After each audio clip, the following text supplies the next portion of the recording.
Poor Andrew has to deal with me talking for an hour to deal with and edit. Okay. You've got this, Brian. We're back. Do not include that part.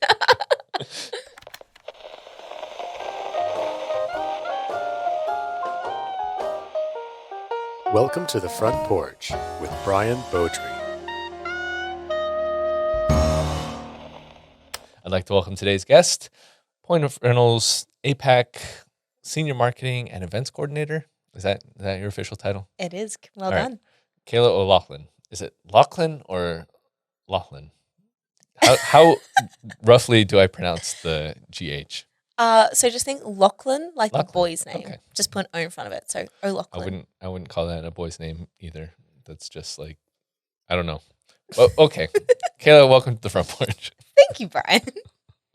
Let's start with the basics. Who are you? Where are you from? And is there a food item that you no longer allow yourself to eat?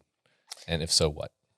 Well, I'm Kayla. I'm obviously from Australia. Food item I don't eat anymore. Jelly. So not the jelly that you guys have here. You guys, it's like your jam, but like our actual like jelly in Australia. I used to like it as a kid, and now I can't do the texture. It's just slimy and gross. So jelly is the one that you can't like have the bits of the actual fruit in it, or so you can get those. They're called fruit cups. They're jelly with fruit in them. I don't know that I want to spend a whole lot of time discussing the differences of jelly versus jam versus what fruit cups. Yeah, Okay. It's all very confusing. Okay, well, maybe we'll circle back around to that. But let's start off with what did you want to be when you were a kid, whenever you first remember having the answer to the question that all adults ask, which is, what do you want to be when you grow up? So I always wanted to be a lineswoman, so someone who works on the power lines, because my dad is a linesman, and I wanted to be Bendigo's first ever lineswoman and follow in his footsteps up until about the age of 8 when he had a work accident, and I decided I didn't want to work with power anymore. And I decided I wanted to be an event or wedding planner. So you didn't want to become any of the other things that go really high in the air. Like, was it just because, your dad was doing it, so your dad was cool, and it's like, all right, I want to do this cool thing? Or well, yeah, and so he used to be in the cherry picker, like the bucket, and he'd bring it home, and we would get to go in the bucket. Ooh, and so it was just like a little carnival ride at your house all the time. And it was great. Like occasionally we'd have friends over, and we used to have these giant trees that we'd have to trim. And so he would do it when we'd had friends over, and he'd just come and just trim the trees, and we'd just go up and down in the bucket. And whenever we had to have parents' day at school and do something fun and cool with our parents, he'd just bring the truck to school. So it just seemed like a really fun job until I learnt the dangers of the job, and then I decided no. So what happened? Was it electric related, or was it bucket related? So funnily enough, he was actually on the ground. So he was working in a low voltage cabinet, and it was really sunny, so he took his sunglasses off. And I like to say my dad has ogre hands because they're just really big and fat. And he's used to me saying it, it's fine. And 2 wires touched that weren't meant to, because he has such big hands and he was working in a tiny little area. Yeah. And the best way, because obviously I wasn't there, but the best way he could describe it, and his coworker described it, was when you have a bonfire and you've put the diesel on it, and then you throw the match on it and it lights, and it's the giant gush of fire. That was the fireball that came at my dad, and he was caught on fire. Yeah, that doesn't sound fun. Yeah, no. And so I was just like, maybe it's not the job for me. I want a job where I'm not going to be caught on fire. Yeah, there's always some risk, but I'm like, if I can avoid it, I definitely will. And then since then, he's managed to get himself electrocuted and rolled a truck, and so I just decided it's not the role for me. Okay, so you, instead of accidentally catching yourself on fire, you wanted to go into, what was it, events or weddings specifically? I've always wanted to be a wedding planner and have my own wedding planning business, but I love events in general. So, weddings are great, but bridezillas. So at least events in general gives me a wider diversity of what I can do. So yeah. So and even at age 8, you were thinking this? Oh, yeah, you can go back to so our primary school finishes at like age 9. My grade 6 end of year video was, what do you want to be when you grow up? And I said a wedding planner. So we're on the way there. Okay, when you said like back in grade school, I was thinking like, since our school ends in grade 9, I coordinated the entire like graduation ceremony. Well, we do. We have like a primary school graduation, then we have a high school graduation, and then we have like our year 11 and 12, which is like our senior year, I guess. And then we have university.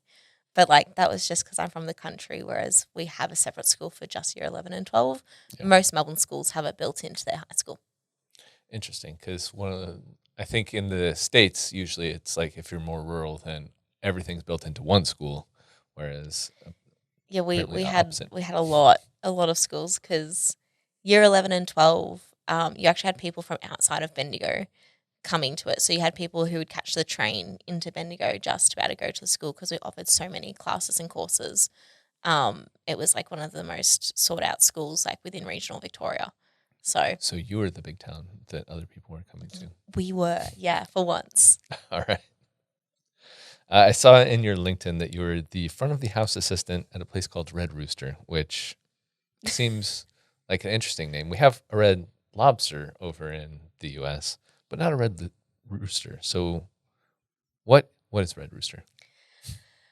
So if you ask any Australian, Red Rooster's a cult. But so it's not. You're trying to cult? People just don't understand how it still operates. Basically, like I could probably describe it closely to Chick-fil-A here. So It is culty. yeah. So it's kind of a mix between like I guess like your Burger King and Chick-fil-A. So it's literally a place that just does chicken. Like that's the only. Seems more Chick-fil-A. Right Yeah, now. a bit like the only product we have, but they used to do they still do like wraps, burgers. You could actually buy a whole roast chicken, or you could do what's called like a classic roast, and you get like a quarter piece of chicken with veggies in it. You get like gravy and chips, and yeah, just like a giant chicken shop essentially. But no one knows how it's still running because you never see people in there, but they just still exist. Mm. Do they have drive-throughs? Because they do. Okay, yes. then that makes a little bit of sense. Yeah. While you're there, are you doing anything like associated with event planning, or is it just like, hey, I need some money? let's Well, do I this. started when I was in when did I start? I started in year 11, so when I was at school still. So it was kind of just like the excuse to be able to have money for the weekends and be able to go out with friends and stuff like that. And it was really good. So I was with them for almost 5 years. So when I moved from Bendigo to Melbourne for uni, they actually helped just transfer me to another store so that I had a job while I was in Melbourne and there was some normality to my life, especially moving, 2 hours away. But it was really good. Like there was no events side of it. Usually it was just me yelling at kids for, making a mess. There was one time where they decided to put super glue on the table and I forced the kids to clean it. I refused to let them out of the store. I held them hostage. And I was like, I think let's hope the statute of limitations is like over for this, I think. Well, I got there and I saw them doing it while I was going around cleaning the restaurant. And I went back and I told the boss and he's like, they did what? I'm like, don't worry, I'll take care of it. And he's just like, okay. And so they went to leave and I was like, you and you come back, yeah, we need to talk. And they're like, oh God. And I was like, you can't go around, defacing other people's property. Like if you want to do that at home, that's fine. But you don't do it in a public place. So here's a cleaning gear, go clean it. And I stood there and watched them scrub it. And then they apologized. And every time they came back, they were perfect customers. And it was really good. But yeah, no event side of it, just more so just ensuring people had their food. Christmas was probably the craziest time because it's the only day that we actually closed. And yeah, Christmas Eve, there was just so many orders for chickens for Christmas Day. It was insane. You'd start cooking chickens at 6 a.m. It was bad. Mind you, we don't open till 10. Well, yeah, we put them you have to season them and then put them in the oven, but we don't open till 10 a.m. and we had to start cooking them at 6 just to keep up with the demand. So, wow. Yeah, it was a lot. So even like as front of a house person, you were still back there having to cook them, or? Oh yeah, I would go and help make the burgers and stuff. Like if we were short staffed, just jump on burger bench, make them, stuff some chicken, shred some chickens, clean some ovens out, just whatever you had to do. Understandable. I used to work in fast food as well. We never called it a burger bench, but I like that you have nice catchy terms for everything in Well, Australia. it's where you make the burgers, so it's the burger bench. It's fair. I mean, again, I worked at McDonald's. We had a place that was pretty much like a bench where we would assemble the burgers, but we never called it a burger bench. Just gotta get more creative, Brian. Yeah, I was gonna say we got to put more effort into our naming conventions, I guess. Yes, absolutely. I cannot picture you as being so aggressive that you force kids to get back in the restaurant and clean. So is this like a secret side of you that we don't see often at Point of Rental, or? Yeah, she doesn't come out very often. But I was just like, it's also very hard because like I would never have done that as a kid. Yeah. And I know kids are raised very differently these days. And there wasn't that many years between me and them, but I was just like what makes you think you're entitled to be able to go do that? Like it's not acceptable. And like if you're not going to get pulled up with it, you're going to keep going around doing this stuff. So I pulled them up on it. And yeah, the boss was quite pleased actually. He was very shocked. But yeah, like we saved the table from getting completely damaged because I made them clean it straight away. And yeah, he was happy. He was like, okay.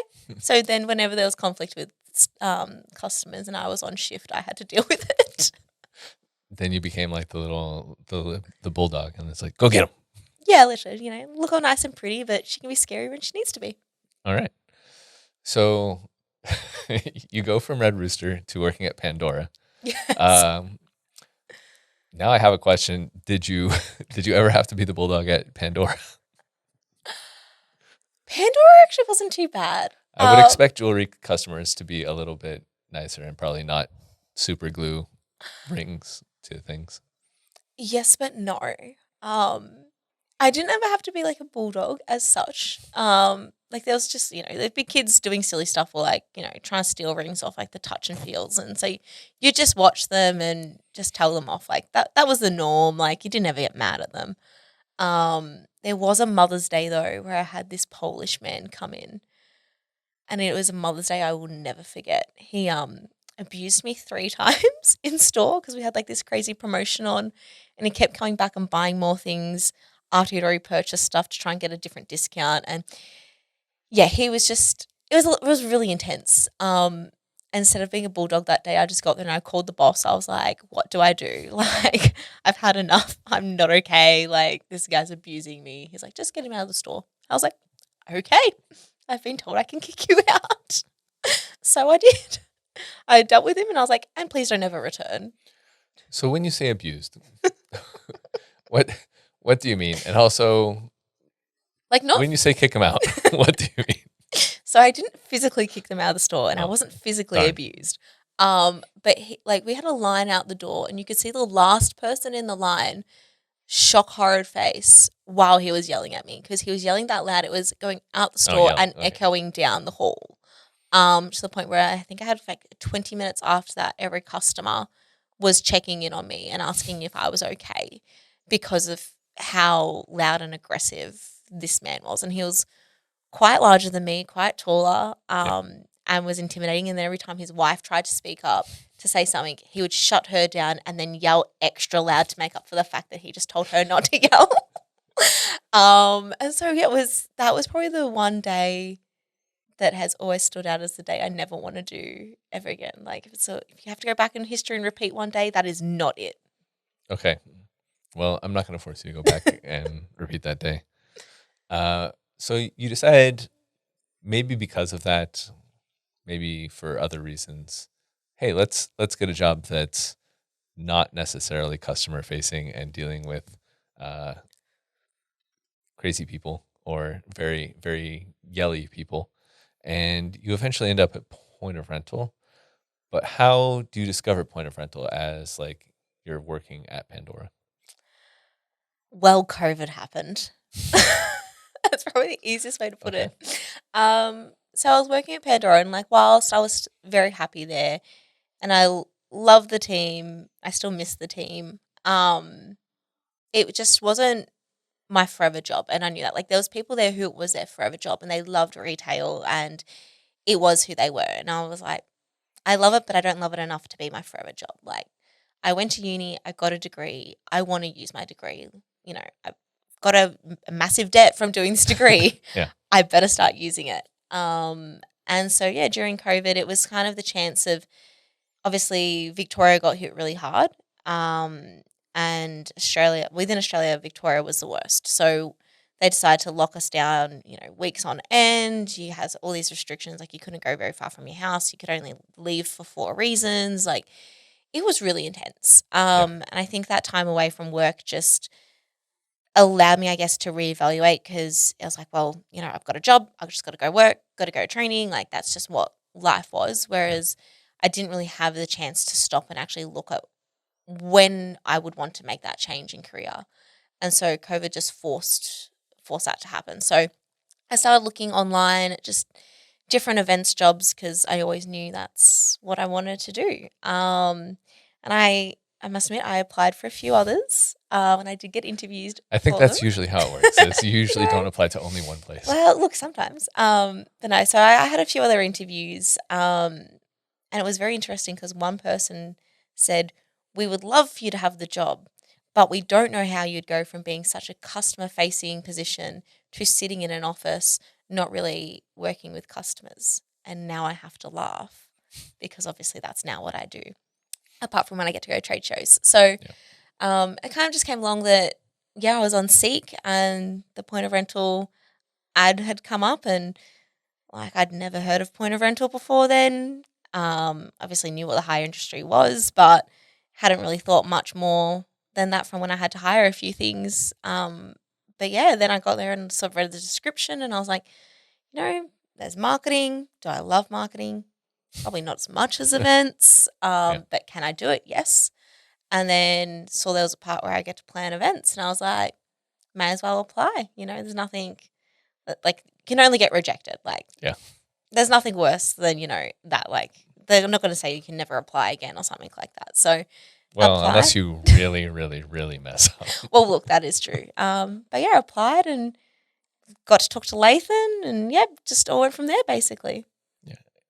I think it's a good general policy is just like, make the other person say no. Don't tell yourself no on a thing that you want, and the number 2 thing is we didn't talk about, you said you went to uni, as you Australians like to call it. University. Yes. What did you study there? So I did a Bachelor of Business with a double major of Event Management and Marketing. Okay, so it seems like that would have been like the ideal thing for you using your degree. Yes. All right, good. Well, I'm glad that worked out for you. It was perfect. It was like everything in the title is in the job. Yeah. So you didn't get to do any event planning or anything like that when you were with Pandora?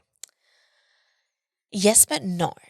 Okay. So, because I was in a management position at Pandora, I was one of the ones who got to go to like our launch events of when we had new stuff, which then meant I got to come back to the office, or to, the store essentially, and train the staff. And so I quite enjoyed that, because I got to put on like mini events. So my Pandora store, I was a franchise, and so we actually owned 2 locations. So no one else from the other location really cared. They were just like, oh, here's a new collection, like, staff just learn it as you go. And I was like, no, like, we need to actually, pass on the knowledge that we've learned, because it's how you sell it is what's going to make the sale. And so I'd get there, I'm like, can I hold like a training event? And they're like, if you want. And so I was like, all right. So we'd get both like staff from both stores across, and I'd organize like pizzas and stuff for dinner, which was always really funny, having them sit on top of the counters where all the jewelry was underneath. It seemed very wrong. Yeah. So I organized like things like little Kahoots quizzes, and sort of just like took them through, especially when we'd have fire evacuation drills. I was the one going to them, but obviously I'm not the only one in the store. So then they had no idea what to do. So I'd be briefing, while both stores were with different companies. I'd be briefing both of them on like, here's your procedures and this is yours. And so I got to do like a little bit of events work. And then when it came to like, obviously promotions like Mother's Day and all that sort of stuff, like it felt more like an event, but just constant customers. But I got to decorate the stores, and I'd always be the one on the very top rung of the ladder where it says you can't stand on it because I was too short, changing over displays and stuff. So there was an element of events work to it, but not the events that I loved and enjoyed. Okay. It feels like management.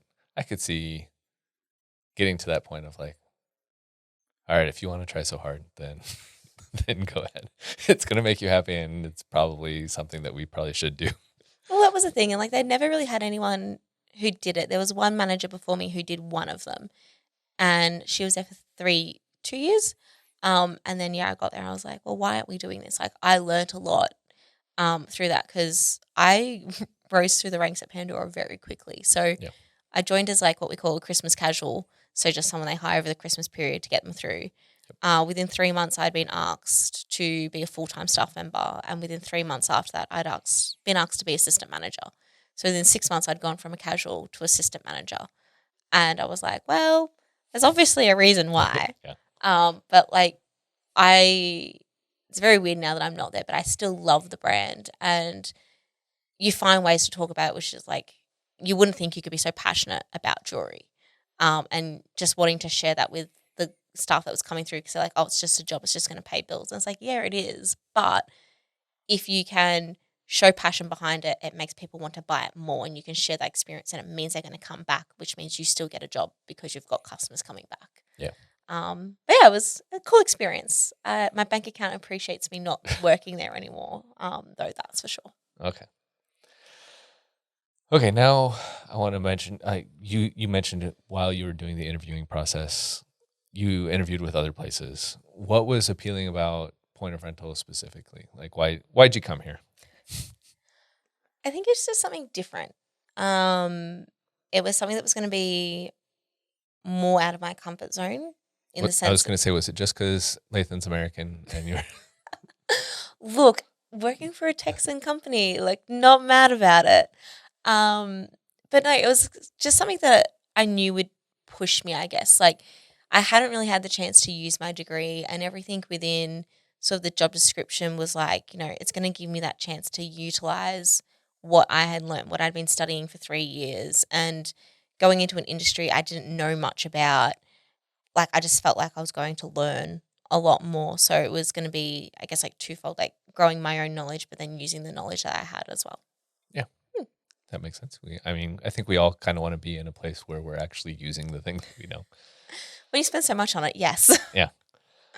So now you've been here for a while. I have no idea concept of time, but if it was recently after COVID, about 4 years-ish. It's coming up on 3. Okay. Yep. Well, what's your favorite part about working at Point of Rental? The events. Wow. Surprise. No, like, I love the team. I love, especially love the US team. Like, considering I am so far away, like, you guys make me feel very much part of the family. But nothing beats the rush that I get from doing an event. So as much as, the planning and everything can always be really tedious and annoying, but when you get there on the day and you set everything up and then you run it for the 3 days and then you pack it up and everything was a great success and like you've been on this adrenaline rush all week and you feel tired and your feet hurt, but then you get there and you say, I did it. Nothing can beat that feeling. So I love it. A lot of build up for a very short period of reward. It's great. All right. I think that ties into what we'll talk about after our other sections, but we'll hold off for that. Before we get into your non-professional life, I do want to play a game. We'll call it O'Loughlin or O'Loughlin or O'Loughout.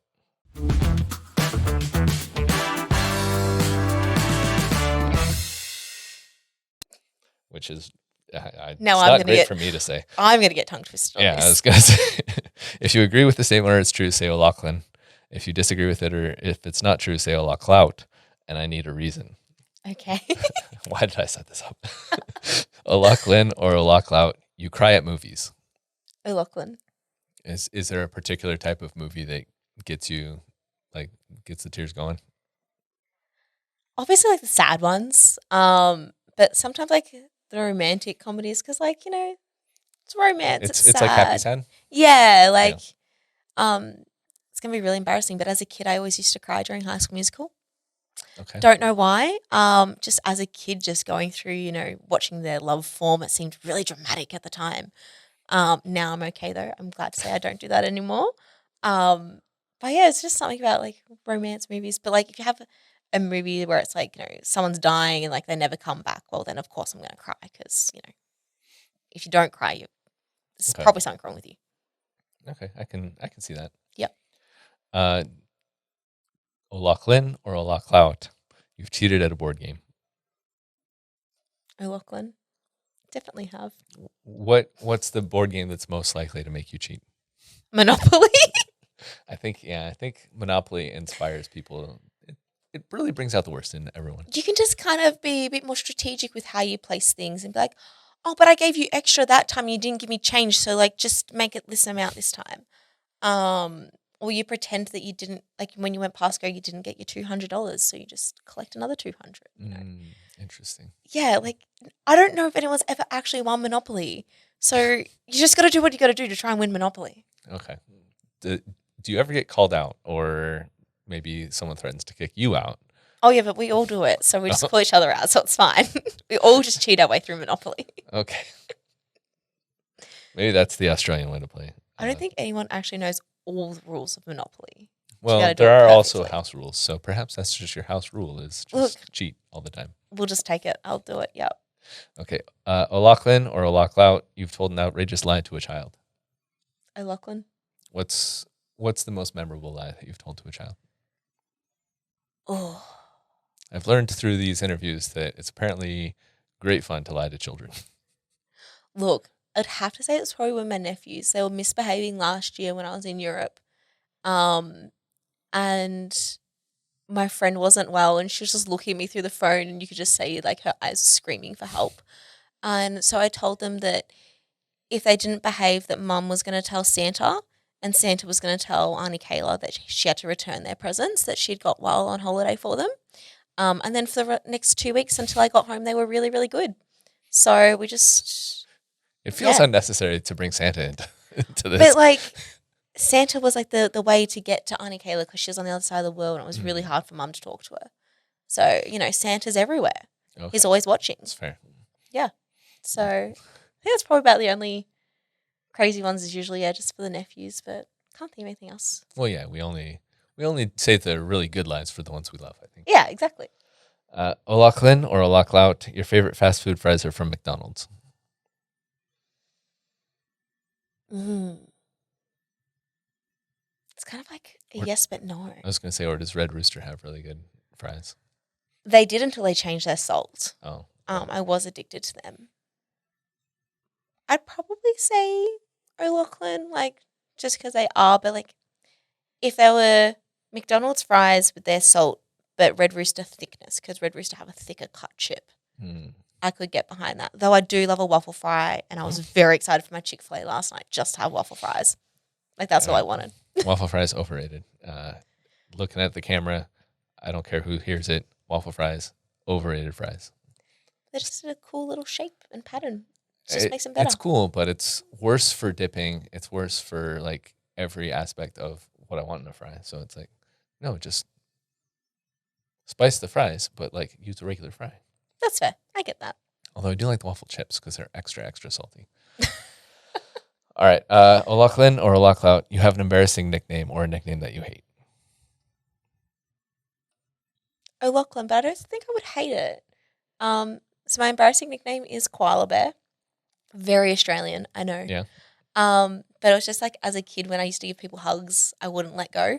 Okay. And so my dad still calls me it. So if I ever need anything, or I really want, to just twist his arm to give me what I want, I just put Koala Bear at the end of the text message or whatever, and I just get what I want. Not that I do it often, but it's a really handy trick to have. It is probably. It would be weird for people to call me Koala Bear, so I'm glad I don't use that tool. Actually, maybe I'll try that with my parents. I don't think I've ever had one I've hated, though. I've had a lot over the years, but never one I've hated. Okay. Well, let's go ahead and take a break, and we'll get into your non-professional questions. Alrighty. At first, I was excited that people really started noticing me. Looking good, Scotty. Hey, Scott, where'd you get that shirt? That shirt? Jeez! Hey, you been working out? But now it's hard to not feel like a piece of meat sometimes. Yeah, no, so I'm just working on this profiles things for Salesforce, and I just don't know this. But dude, come on, my eyes are up here. The shirt is really nice though. I just wish people would stop obsessing over it. Hey, come on, man, not you too. All right, this interview's over.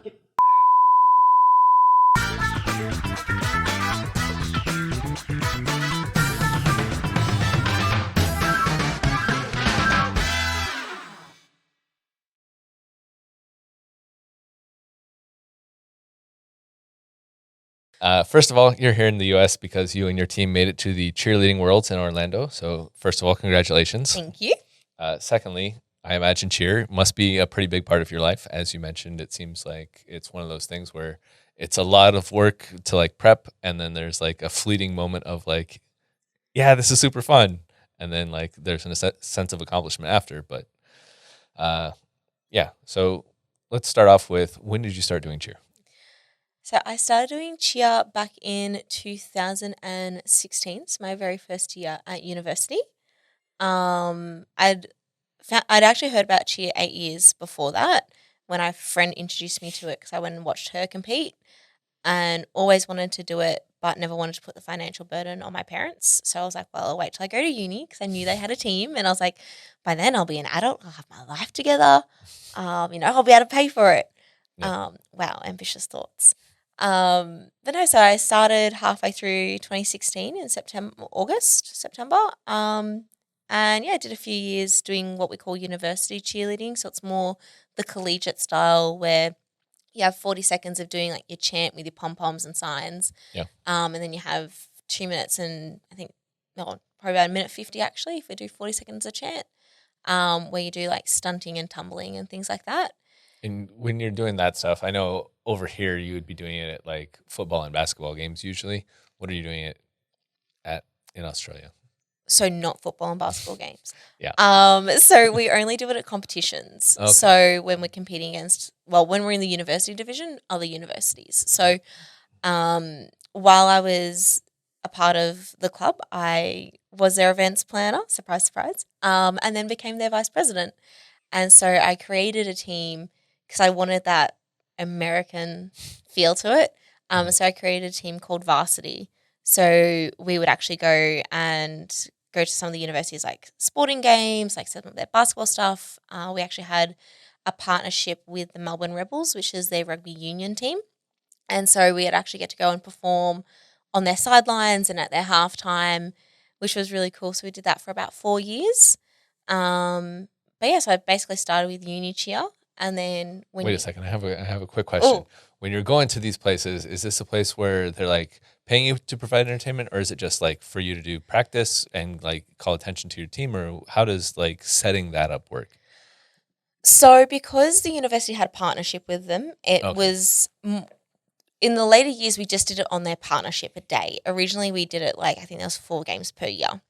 So the first few years I actually obtained $5,000 of grants for the club both years in a row to be able to afford to do it because no one pays for us to do cheerleading. And university cheer is one of the cheapest ways to do cheerleading. Yeah. But no one was paying for our floor hire or our uniforms or anything like that. So I got a bunch of grants to be able to cover those expenses. As a nonprofit club, we couldn't really afford to do it otherwise. And then, yeah, we just... like it was really hard. Like we weren't drawing attention, but like if there was university kids from like La Trobe who were there, like obviously they were welcome to come and join. Yeah. We did like little days where you could bring a friend and all those sorts of things. So while it was good on that sense, it was just kind of publicity for the university. And then as the years went on, they're like, oh no, we're not paying for it. And the university's like, oh, you just get a shout out to say thank you. And that's when we put our foot down being like, this is over $4,000 worth of investment for us between like floor time, coaching hours, like we'd be getting new uniforms for people and all those sorts of things and transport. It's like, well, we don't have that money. Like someone needs to pay for it. Otherwise it's not happening. So we did sadly end up having to say like, no, we're not doing it anymore because having a shout out just isn't worth it for getting the paid in exposure, not great. Yeah, it's like especially when it's not like it's at the university where like all the uni kids are. It's like it's an actual proper game that's in their season. So it's not like there's uni students actually attending it. It's more just the adults. So yeah, it wasn't really a recruitment drive ability for us. So it was just a really big investment. But it was really nice to sort of get that out there, and just give people that, I guess, like varsity American style feel versus just doing normal competitions. Okay. Now, when you're actually obviously you're talking a lot about the organizing of cheer, but there's like also actually like a physical component, and it seems like everyone has like a specific job. What is your like specific job within the cheer unit? Within cheer Team? team. So I'm what is called a base. Okay. So within cheer you have a tumbler who obviously tumbles, a flyer who's obviously the person flying in the air, and then Okay. you have a base. And so within a base there's 3 different positions. There's a primary, a secondary, and a back base, and then technically a front base as well. So I And I assume that like a front brace is in case someone falls forward. you then you're- catch them. Okay. Yeah, it's you put your life on the line to save theirs essentially. And I have definitely turned into a pancake a few times to allow that to happen. But yeah, so I basically bounce between primary, secondary, and front base. So I don't like standing at the back holding their ankles and tipping a human over my head. That just seems really scary. But instead, I'll stand on either side and throw the human in the air and still catch them and get knocked in the head and all that sort of stuff. It's not as scary. It's just very different being a back base. It's very uncomfortable. So you just like a different level of risk from your dad. It's like, well, no fireballs, no electricity. I'll take some people falling on me occasionally. Yeah, like a good elbow to the temple, elbow to the head, kick to the head, kick to the chest. Like that's Do you usual. have like you could have like a helmet, I think, for like practice. I really should. Especially this year, like I was telling you guys, I think I had 3 concussions in a row within a 3-week period. So I probably should wear one, but I'm still not. That's not good. Please let's consider wearing one, at least for training. I assume that people would probably judge you for it in a competition. Yeah, look, my dad's definitely on the fence of put a helmet on, and I'm like, it's fine. Like I used to do martial arts. Like we're good.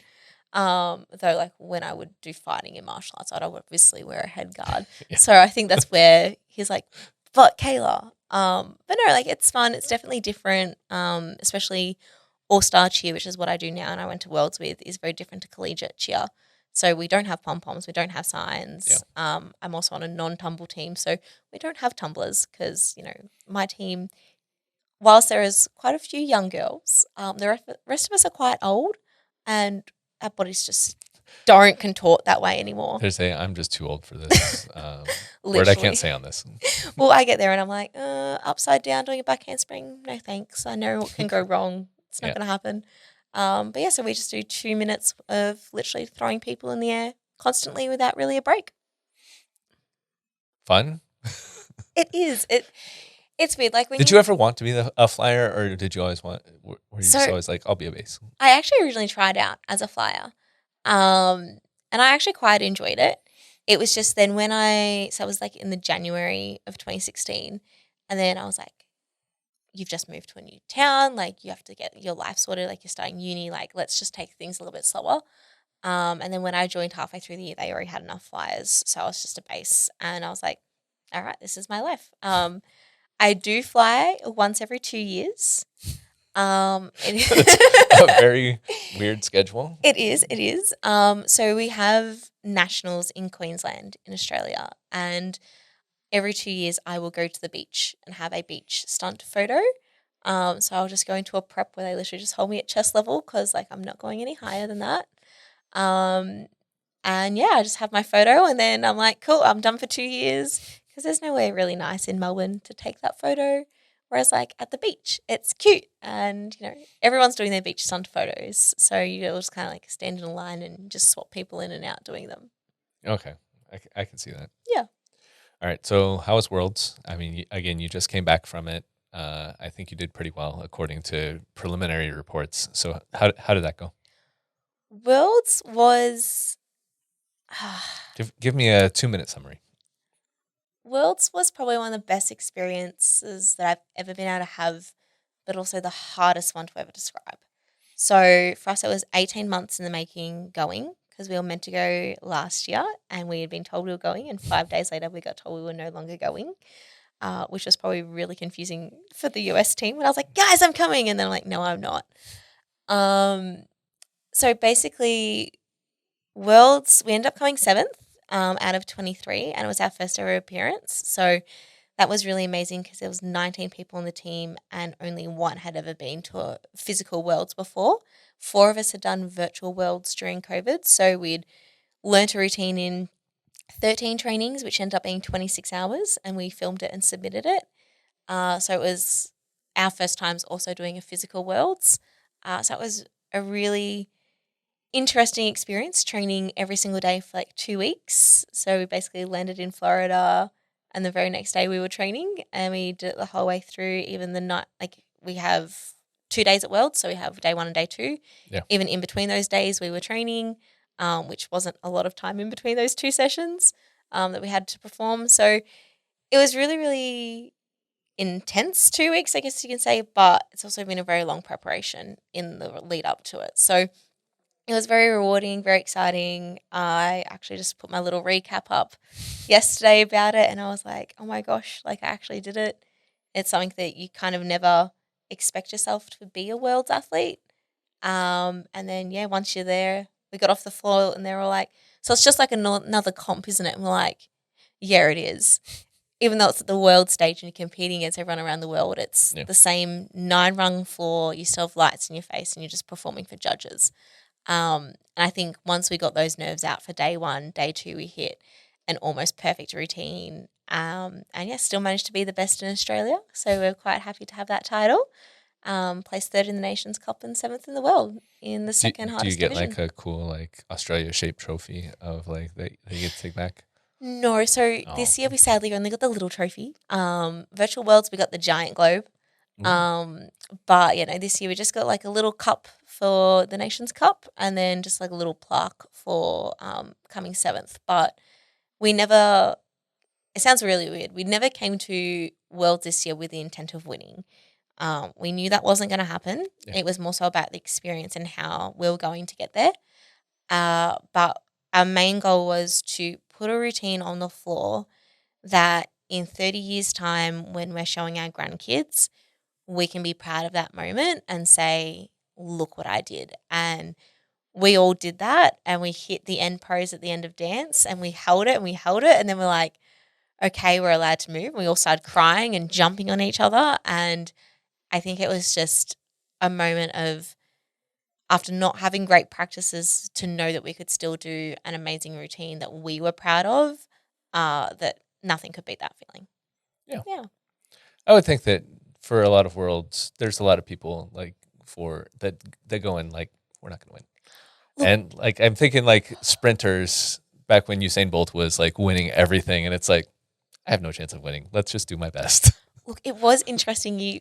We had the ability to watch a lot of the teams, and obviously we were streaming them live back at our houses and stuff like that to see what was happening, because we were trying to keep track of the other Australian teams that were also there.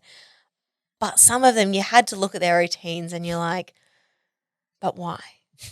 But why would you spend all that money to come to such a big competition and your routine looks like that? And it sounds horrible to say, but some of them were just like, are you guys always training like this, or is it just something crazy has happened? Because there was some crazy falls. There's some amazing saves. I will give them that. Like, there were some really cool saves when you look at recap videos that people have already, compilated together. But yeah, some of them you're like, maybe you should have just waited another year, which I'm glad we did. If we had gone last year, we wouldn't have been ready and we would have embarrassed ourselves. And whilst we weren't happy at the time that we couldn't go, the team looking back at it this year, well, we said to the coaches, thank you for not bringing us last year, because we would have made a very big fool of ourselves. And we would have been the people falling and hurting ourselves. Essentially. And we're like, well, we probably never would have wanted to come back. But yeah, we walked off the floor day 2 and there's quite a few people who were umming and ahhing about retirement. And now they're like, no, we want to do that again. And the coach was like, that's why I didn't ask if you were retiring, because I knew this would happen. So yeah, glad we waited. So you're coming back as well? Yes. Okay. As much as the bank account says no, it's, if I can afford to do it and the body is willing to hold up to do it, definitely want to take that chance again. Cool. All right. Well, other than visiting family, cheer, and work, you said your other main interest is sewing, I did. specifically quilting. Mhm. How do you get into that? I blame my grandmother. So, in the best possible way. So my grandmother, I guess like just in their generation, everyone sewed. And it was something that both her and her sister loved to do. And school holidays, we have this craft store called Spotlight, and we'd go to their holiday program and we'd just make like, craft creations and stuff. Yeah. And then she brought us, my sister and I, these very cheap, very kid-like sewing machines, which were obviously not the greatest quality. But those still exist. Yeah. Yeah, they definitely do. Yeah. And yeah, she just kind of gave us some scrap fabric, and I just sort of like, she taught me how to do little bits and bobs, and it was just something that I really took on and kind of ran with. So I made my first ever full quilt when I was 5. And That sounds pretty early. it was, and I sent it overseas for, I think it was like a tsunami relief or something like that. Yeah, I just remember basically, Gran's church was like, well, we're going to send blankets and everything across to these people to give them assistance. Like, they have nowhere to sleep. Like, all their ground's like mud. Yeah. And they're like, if anyone has blankets or can make blankets, can you please let us know? We'll ship them over. And so Gran's like, do you want to make one? And so I made one, and there's this photo somewhere of this very, very short, very little Kayla holding this quilt that's probably like 3 times bigger than her. And it was very, very simple. It was just giant straight lines of fabric, nothing complicated. I was going to say, I hope it was a simple one. Yeah, nothing complicated. It was literally just fabric shoved together, straight line, sewed up the middle of it. But yeah, just from then it was kind of like, oh, I can make something cool and unique. And then I continued on with it. My sister did not. She was quite the opposite. She hates sewing. But to the point where Gran got me my first full proper like adult sewing machine, I think like when I was 12. And I'm still using it to this day. I actually think I might upgrade it. But yeah, I've made, I don't even know how many quilts since then. It's typically for friends or co-workers or something like that when they're having a baby. I have made a few for like special significance. So I used to enter, I guess, like our regional like country show, I guess you could call it. So we have a Bendigo show. Yeah, we have like county fairs and that type of Yeah, stuff. yeah. So like our version of that, they'd have like obviously the craft section inside, entering that, and it was always really nice winning, especially my age bracket. But yeah, so I made Always competing, huh? Oh, always. All right. So I made a few special ones. So I like to, get really creative with the names. Like there was one called Kayla Celestial, because it was like all galaxy themed. Have no idea where that one is though. Like I didn't give it away, but I cannot locate it for the life of me. I made one in memoriam of my godmother who passed away of breast cancer. So I actually had like her picture in the middle, made the breast cancer ribbon out of little triangles and squares, which was way harder than it seems. Yeah. And then used. You didn't lose that one though, right? No, Okay, that good. one is still very, very safe and protected at Mum's house. But used like fabrics and colors that she really loved. And then my favorite ones are probably the ones that I've made for my nephews. So I've made quite a few for friends over the time. There was one Hungry Caterpillar quilt, and I love that one. I wish I'd kept it for myself. But I have this rule where I don't make the same quilt twice. Okay. Well, So I can never make it again, and it makes me really, really sad.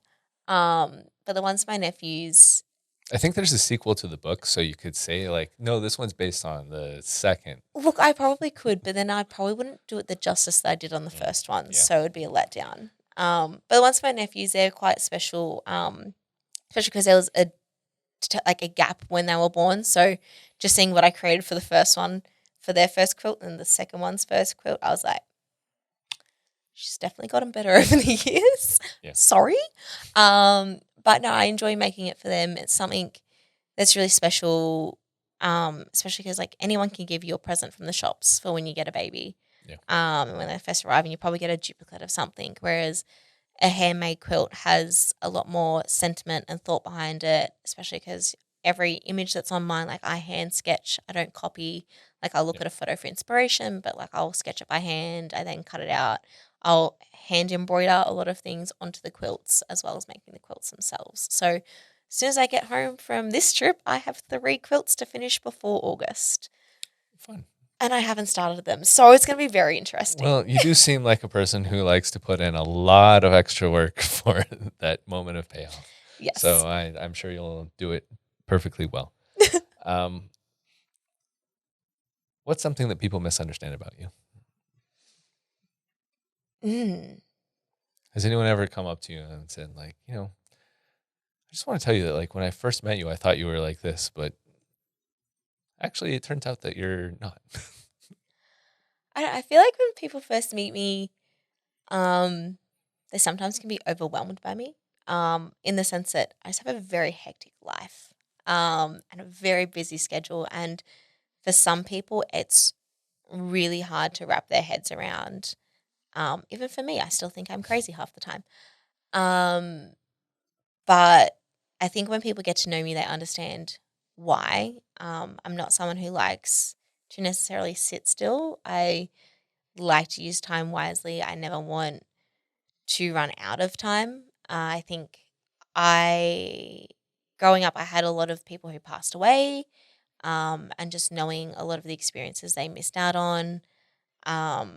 Growing up, I also had, everyone has things happen in their childhood. I just kind of became the planner of the family and the protector. And so it's just always been in my instincts just to make sure everyone else is okay, and whatever I have to do to make that happen is what I do. It doesn't matter if I run myself into the ground. It doesn't matter if I'm doing 20-hour days and only 4 hours sleep. Like, if it's what has to happen, it's what has to happen.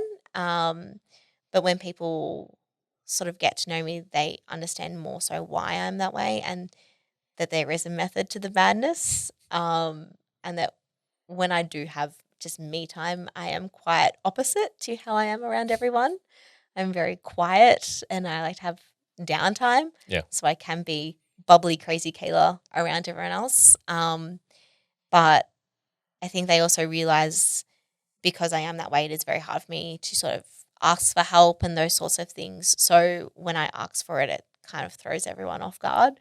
And they're like, oh, she must really actually need something if she's asking. It's good that they recognize that, because it's very important. Like, it's like, by the way, when I ask for help, like, it means that I really, really, really. Yeah, it's like, guys, I'm struggling. Like, I need reinforcements right now. Oh, it's something's not going to work. Yeah. And it doesn't happen often. I like to be very much in control, and take care of all sorts of stuff. But I think everyone has this crazy expectation, or like, I guess, idea when they meet me that I'm just this crazy person who runs on no sleep, which is true. But like just keeps going and never stops. And who's afraid to ask for help, but when I need it, I will. But otherwise, until then, I'm all good.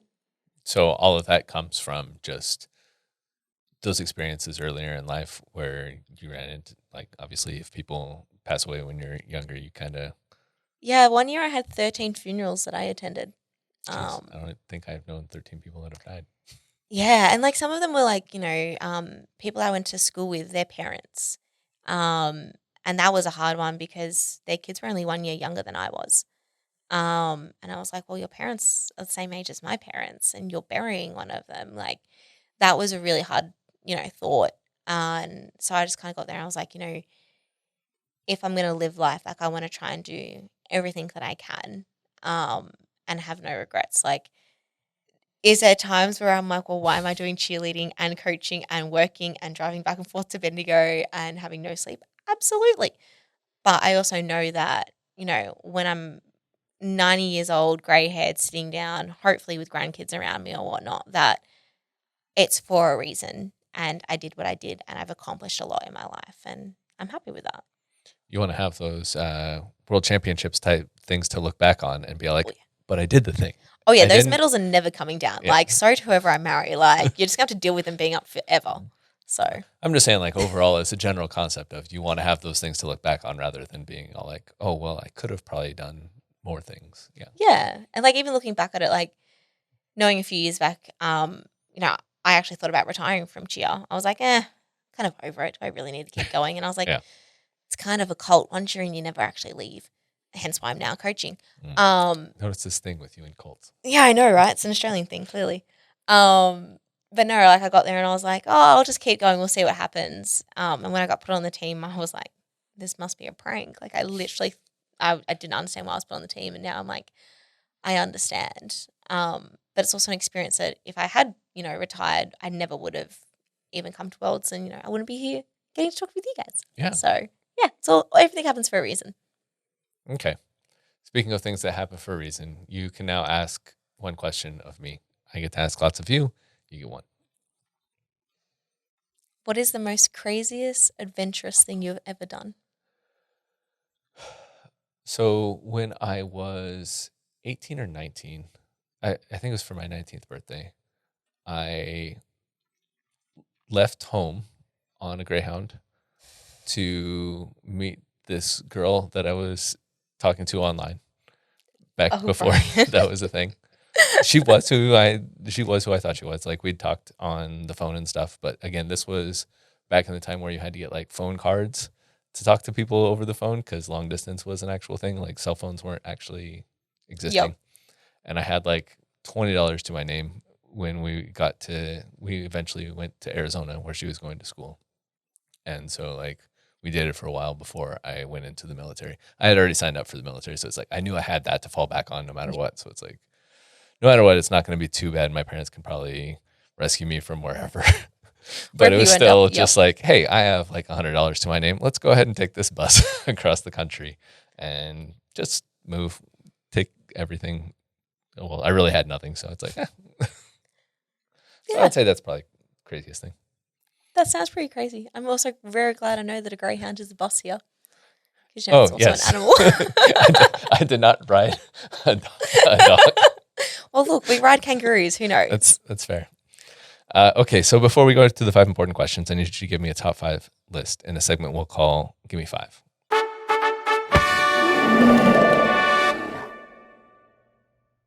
So it seems like not everyone knows the rules. You have to start with number 5 and work your way up to number 1. Because if you tell the first one, then who the hell cares about the rest of your list? Mm-hmm. So we've gone over it. I think your list is supposed to be top 5 Australian snacks that everyone should try.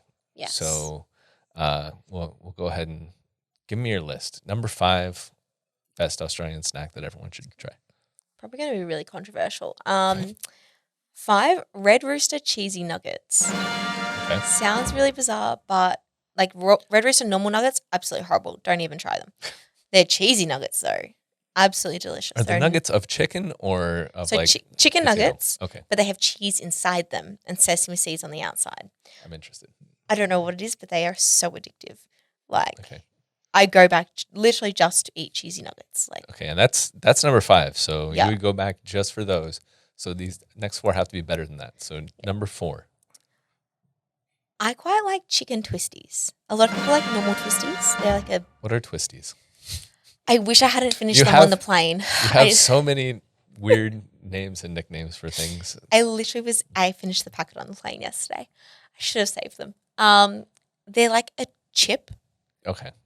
but they're not like a normal chip. They're like twisted. So they're like between a chip and like maybe a cracker of some type. They're kind weird. of. They're very they're snack hard. foods that come in bags, I'm assuming. Yeah, like you get them in like Okay. a bag of chips size. But I quite like chicken twisties. I love Wait, is this number 3? 3. This is now Okay, 3 now. Number 3. Yeah. So Monte Carlo biscuits. Okay. You told me about this, but for people that haven't already Googled it, what is a Monte Carlo biscuit? A Monte Carlo biscuit is like sort of like a cream filling, which then has like a red coloring just on the outside. Like the cream inside is white. And then like 2 biscuits either side of it. And like not American biscuits. Like what would you call that version of biscuit for you guys? I don't know. Normally, like biscuit translates to cookie, but having seen them, I don't know. It's not a cookie. Yeah. It's interesting because like you can eat it multiple ways. So you can either like just eat it normally, or like I like to twist it in half. Sort of like an Oreo, but not an Oreo. But yeah, like I don't like Oreos, but like I guess it's a similar concept. Yeah. But yeah, so they're okay. They're just nice. Okay, what's number 2? See, like I don't know, like in 1 or 2, like they kind of bounce between. Look, you have a visual aid for one of these 2, so do. you got to leave that for number 1. So what's Okay. number 2? Number 2, I would probably say is it become like a new thing that I've actually started to become addicted to. Okay. Smith's double baked barbecue ribs chips. I don't know what it is about them, Okay. but they are just really addictive. I would have normally said like barbecue shapes or something like that because I brought shapes last time. That's true. Love them. Also, But- shapes are crackers. They're just in various shapes. I would probably say, yeah, that's more correct. Yeah, so like I do love a good old barbecue shapes. Love my bacon and cheese ones. Absolutely hate pizza. Will never eat them. Same with the crimpy chicken. Not a fan. Okay. Which is very controversial. But yeah, I don't know what it is about these double baked barbecue rib flavored chips. Like they're only relatively new, and I was introduced to them at a friend's party, and ever since when I see them, I have to have them. All right. Well, hopefully they stick around because I know sometimes with new flavors, brands like to be like, oh, look, oh, it's gone. Yeah, I'm hoping. All right. Number one Number overall snack that Australia has that everyone needs to try is Well, what? Is this when I grab them? And I mean, yeah. well, You have visual aid. We I want do. it. I was really nice. Tim Tams. I You brought gotta look en- at the camera when you I do brought it. enough for the team. They are really delicious though. So they're All right. just Don't talk after moving it over there because that's really loud. I'm sure for the microphone. so they're basically just 2 biscuits with like a chocolate mousse in the middle and then covered in chocolate overall. But there's 2 different ways you can have them. So you can obviously eat them like a normal biscuit. And then we can do what's called the Tim Tam Slam. Which look, I don't do that often. I don't know many of my friends do it often, but it's like an Australian thing. And you bite opposite corners of the biscuit off. And then when you have like a hot coffee or a hot chocolate, you dip the one like bitten off end into the hot drink. And then through the other bitten off end, you like breathe and like suck it through and Oh, you can actually have the Use it drink. as a straw. Okay. Yeah.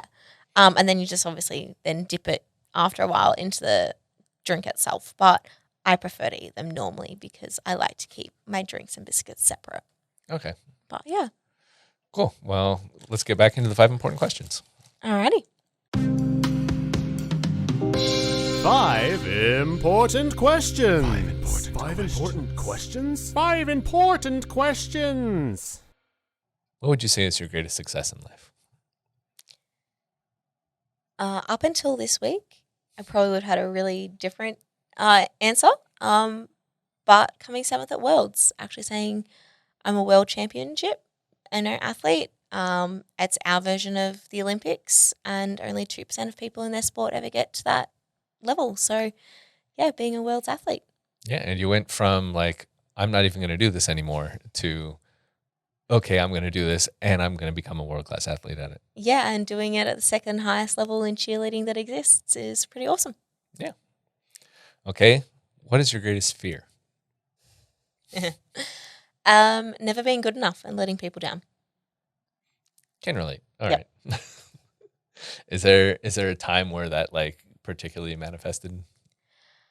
I think from a young age. So I was a twin and my twin passed away before I was born. And I just feel like I've always had, not that my parents have ever implied it, should preference that, but I just feel like I've always had to work harder to make up for the fact that she wasn't here. And so because of that, I don't like letting people down because I feel like I have to do the work of 2 people. Hence why I'm always busy. It does. Yeah, I was gonna make that connection. I was gonna be like, maybe that's where you have the extra power. If you could tell first day at Point of Rental Kayla one piece of advice, what would you tell her? To stick to your guns and know that you can do it. Like, I think back then I was really nervous because I was like, oh, do I remember stuff from uni? It'd been like 3 years, hadn't really used my degree. But like knowing that I had that knowledge because I've been doing events since I was probably about 5 or 6, like all the way through like primary school and everything. So knowing that I did actually have that there in the back of my mind and just remembering that, you know, you can do this. There's a reason why you've wanted to do a role like this for so long. Yeah. Okay. What is your most embarrassing moment as a pointer? Well, the the time that I happened to send a European advert in for an American company. And it was a print advert at that. So the Americans just got to know what was happening on the other side of the world. Not my finest moment. I was trying to educate people. Maybe I just wanted them to go on a holiday. Yeah. And just be able to call it a work holiday. Definitely not my finest moment, but definitely one I have now learnt to triple check what I am submitting to what company from then on. Yeah, it's one of those things where it's like you feel sort of on some level that the publication would notice this and like reach out, but also which also makes me wonder, I'm like, well, how closely are they they don't care. looking at these submissions? Like, could we go really crazy with some artwork and see what happens? But Also- I also don't well- want to risk it. on some level it's like, they paid us for it. Yeah, What do we exactly. care? Okay, so I'm sorry you've been sentenced to death. Now sending the ad to the wrong place is a capital offense, and I don't know. I don't think you have the death penalty in Australia, but Not anymore. in America, the tradition was that you get to choose your last meal before you die. So, what is your last meal and why? I would have to be really cliche and say my dad's pork roast. No one else has said your dad's pork roast, so I'm sorry, that's not a cliche. Like, I know, like, it would be like, a home style meal. But just, I can never get pork crackling right. And my dad gets it right every single time, and it always tastes amazing. And if that's the last meal I get to have, that's what I want, pork crackling on my deathbed. All right, any dessert or drink with that? Frozen Coke from Macca's or McDonald's. Obsessed with those. Okay. Definitely a side of veggies with lots of broccoli. It's important to get your veggies in as you're dying. Yeah, right. And then dessert would have to be a pavlova nest, not actual pavlova, because I don't like the pavlova with the cream and the toppings, but I like the nest. Okay. So a pavlova nest with ice cream, Milo, and sprinkles on top. Sounds very Australian. Yeah. Okay. If you could change one thing about yourself, what would it be? Stop being an overachiever, but at the same time, that wouldn't be me otherwise. Yeah, I was going to say that's a tricky answer, but I'll allow it because I'm sure that we're running out of time. If you could change one thing at Point of Rental, what would it be? That I wasn't so far away from you guys. It's more of a world thing, sort of. Well, it's not even that. Sometimes it's just, hard when your team's on the opposite side of the world, and it'd just be nice to spend more time with you guys. But yeah, other than that, I quite like it. So unless they want to send me across, the other side of the world more often, I'm not going to complain. Yeah, I was going to say it is sort of frustrating because it's like, I would like to talk to Kayla. I don't want to keep working after like 5 o'clock. Hey, we make it work. I get up at like silly hours in the middle of the night, or like go to bed really late just so I can talk to you in the morning. It's great. There is an occasional thing, but it's like, it's one of those things where it's like, I'd like to work with her more, but also, no, I don't. Yeah, look, I think our time zones at the moment align better. So this is the happy part of the year. Or it's just so much more convenient when you just, come over to the States. Yeah, that too. All right. What is your pet peeve? Besides kids putting super glue on tables. People saying they're going to do things and they're not doing it. Yeah. Just like going back on their word, like, how am I meant to trust you? So That's fair. Yeah. That reminds me, I told AJ I was going to do this email that I need to write. like things like that, it's like fine. But it's like if it's something like massive, it's like, I promised I'm going to do this, like I'll get it done. And it doesn't even have to be work related. That's like, well, okay, well, I'm going to believe that you're going to get that done because like you understand how important it is. But if it's like, oh, like I'm just busy, I'll get done at this point. I'm like, that's fine. But if they just completely forget to do the thing altogether, like I'm going to take you out to something like this. And then like they just ghost you and don't talk to you for like 6 months. It's like, well, how am I meant to trust you now? That sort of Especially since you do schedule things out like 6 months in advance. Yeah, look. People just I don't could have relate had to that me. slot It's fine. open for this other thing. Literally, I was planning things and I had to message my friend. I'm like, is this still going ahead? She's like, oh, yeah, we've already done that. I'm like, oh, good. I'll remove it from my calendar. Now I can do this instead. But yeah, I'm a person who plans at least 3 to 4 weeks out in advance, if not further. Okay. Tell me a secret about Point of Rental. A secret? Yeah. You probably have like Australian secrets. Oh gosh. It's okay. We have more than 5 questions. So if you don't have an answer, we can just skip it. I feel like maybe the Australian team is sometimes